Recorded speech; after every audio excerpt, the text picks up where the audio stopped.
What if I told you that every single morning, when you look in the mirror, you are not seeing yourself? Not really. You're seeing a story your brain wrote about you years ago and never updated since. Think about it. You've spent years building an image of who you are, your personality, your strengths, your flaws. But what if that image has been quietly wrong this whole time? What if your brain has been protecting you from the truth? This isn't a horror story. It's actually one of the most fascinating discoveries in modern psychology. Scientists call it the self-perception illusion, and research shows that over 80 different people walk through life carrying a version of themselves that doesn't quite match reality. My name is Noah.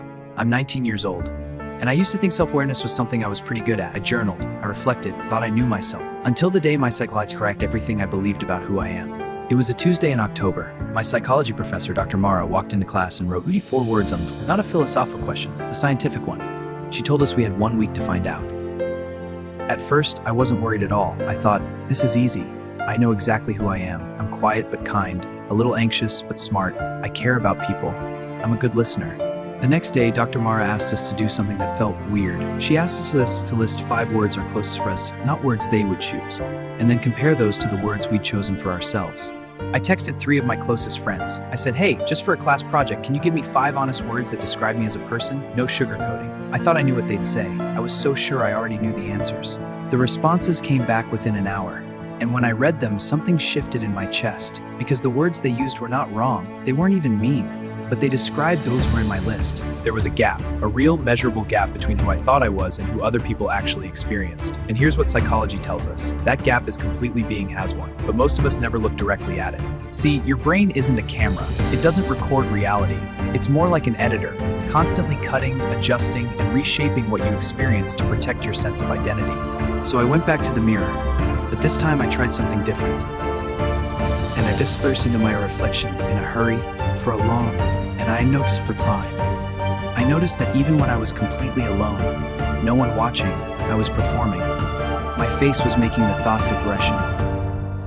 I had never lasting friends. Every time you recall a memory, your brain rewrites it. You are not accessing the original file. You are opening a copy of a copy. Each version is slightly adjusted to protect your ego. I spent the next 3 days in the campus library, reading everything I could find about self-perception, identity, and cognitive distortion.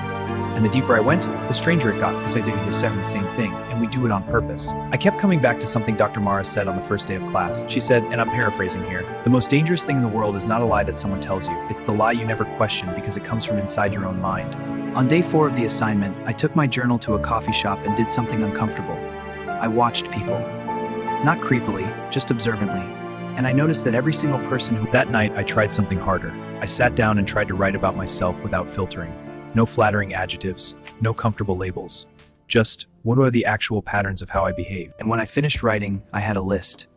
Not the beautiful curated list I started with, a real one.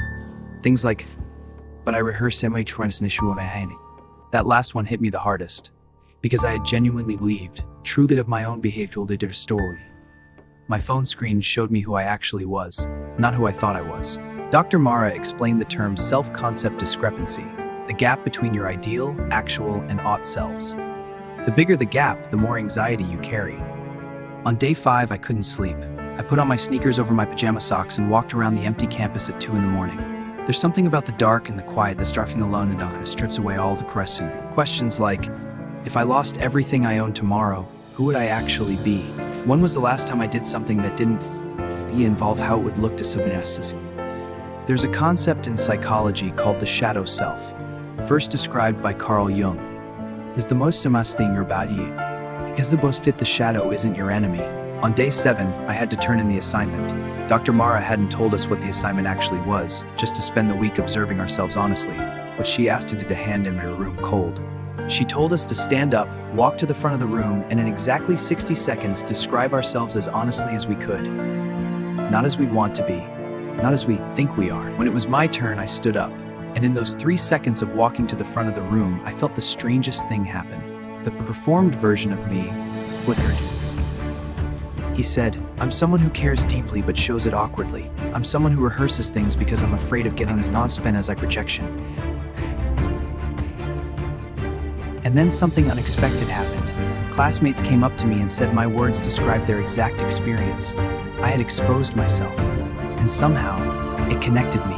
The more accurately you see yourself, the less anxiety you carry. The truth is lighter than the performance.